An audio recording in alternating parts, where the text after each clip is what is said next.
Eh bien, bonjour à tous, on se retrouve tout de suite pour les plans sur les indices américains.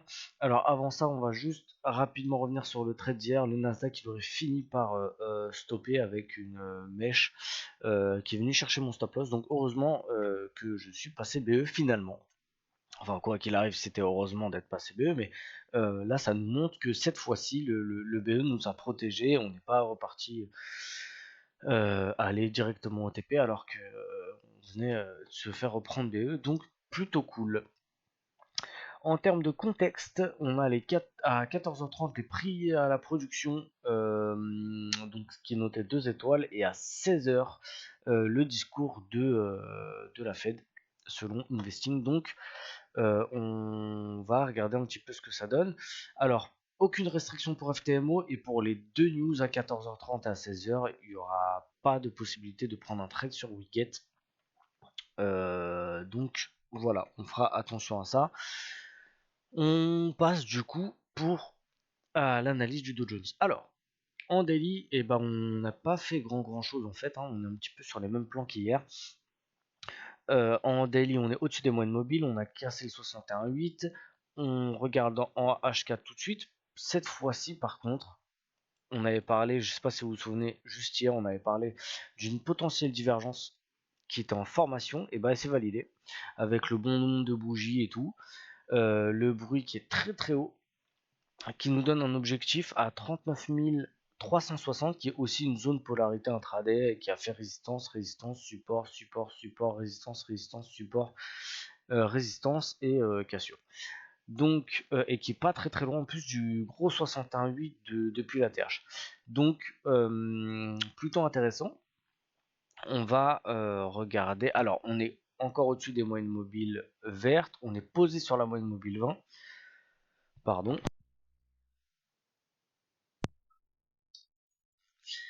On est encore posé sur la moyenne mobile 20. En H4, on n'a pas trop de choses à dire à part ça. En H1, on est pile dans les moyennes mobiles qui sont complètement plates avec un gros squeeze des bandes de Bollinger. Et on a attaqué l'espèce de plus bas, les 570, qui pour l'instant avait fait 2 fois support. Et pour l'instant, on dirait même qu'on est en train de pullbacker, qui devient, le niveau support devient une résistance. Donc pour l'instant, on va pas prédire l'avenir, on va attendre de voir ce qui va se passer. Mais on a quand même quelques plans. Alors, dans le cas où on casse ce petit 61,8 du rebond, alors on va pas travailler le 61,8, quoique je crois que ça passait. Oui, je crois que ça passait ce 61,8 là. Donc ça faisait 40 points. Ça nous fait 42. 42. On avait un bon ratio, je crois. Ouais, c'est ça, c'est bon. Donc on peut même travailler le 61,8 ou 100% directement, ou en tout cas à travers un OPA. On passe au-dessus des moyennes mobiles, on pète les 61,8, on a un ratio de équivalent avant les anciens plus hauts.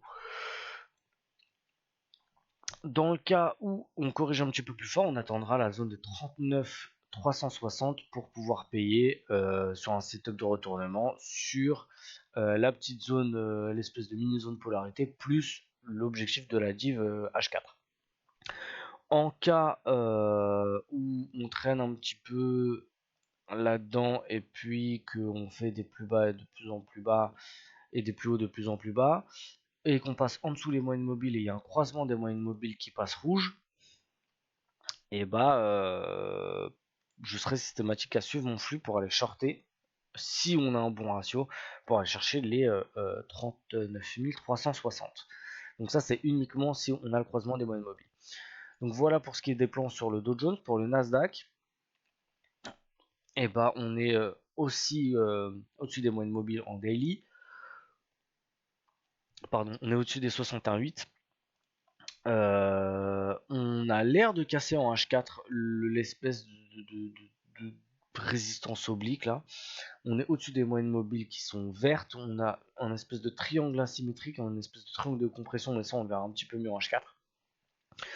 On n'a pas de setup de retournement, contrairement au dos. Là sur le Nasdaq, il n'y a rien. Pas de bulle, pas de div. Et pour le H4, pour le H1, pardon, on a l'air Alors, on a l'air de casser le 61,8 de la vague, de l'espèce de petit rebond. Mais là, dans la bougie qui est en cours, on a l'air de le répéter par le bas. Pardon. Excusez-moi. On a l'air de le recasser par le bas. Donc, euh, on est quand même au-dessus des moyennes mobiles vertes. Et on a une espèce de convergence. La moyenne mobile 20 daily est aussi l'équivalent du 50% de Fibo. Alors, pour les plans, j'ai noté 2-3 trucs. On a l'air d'attaquer fortement par le bas pendant qu'on est en train de faire les plans. Alors, qu'est-ce qu'on va faire? Premièrement, le 61,8 ou 100%, là c'est pas possible. Parce que le 61,8 étant... Enfin, il y a vraiment 11 points d'écart entre 61,8 et 50%, sachant qu'on met l'ordre sur 61,8, on fout un stop un petit peu en dessous du 50. Avec un stop à 25 points, c'est pas possible. Ça nous fait pas un saut de 2. Donc, on peut pas travailler le 61,8 directement. Donc, en cas de petit repli, comme c'est en train de se passer maintenant, dans la zone des 280, on a un setup de retournement où on est encore au-dessus des moyennes mobiles vertes. Je m'autorise en achat. Même si effectivement, un petit peu moins de poids quand même, parce qu'on vient de faire un plus haut, plus bas que le plus haut précédent. Donc la théorie de dos qui commence un petit peu à s'inverser entre guillemets, même s'il faut attendre de refaire un plus bas, plus bas. En tout cas, correction ou setup de retournement là-dedans, on paye. Dans le cas où on vient corriger un petit peu avant et on est au-dessus des moyennes mobiles 20, je dis une connerie, mais par exemple on est à peu près ici. Si on a un ratio de 2 avant les anciens plus hauts, je me pose pas de questions, je suis systématique, je paye mon flux. Dans le cas où on passe au-dessus, et bah on a beau faire ce qu'on veut, si on casse les plus hauts précédents, là, les petits anciens tops d'hier, d'aujourd'hui, pardon, et bah on est un petit peu niqué, on n'a pas de ratio de 2 avant les plus hauts. Donc ça, on paye pas. Dans le cas de repli un petit peu plus fort, on a, pourquoi pas, un petit peu plus bancal, ça quand même, 2 points de contact sur une oblique. Donc là, ça pourrait faire potentiellement 3 points de contact, mais on essaiera de le travailler. S'il est convergent avec soit l'oblique H4, ce que je pense pas que ça va arriver, ou avec l'espèce de 50% de Fibo. Là, c'est vrai que pour le coup, si le Nasdaq replie, on n'a pas vraiment de belles zones pour acheter, à part le gros ancien top qui est ici.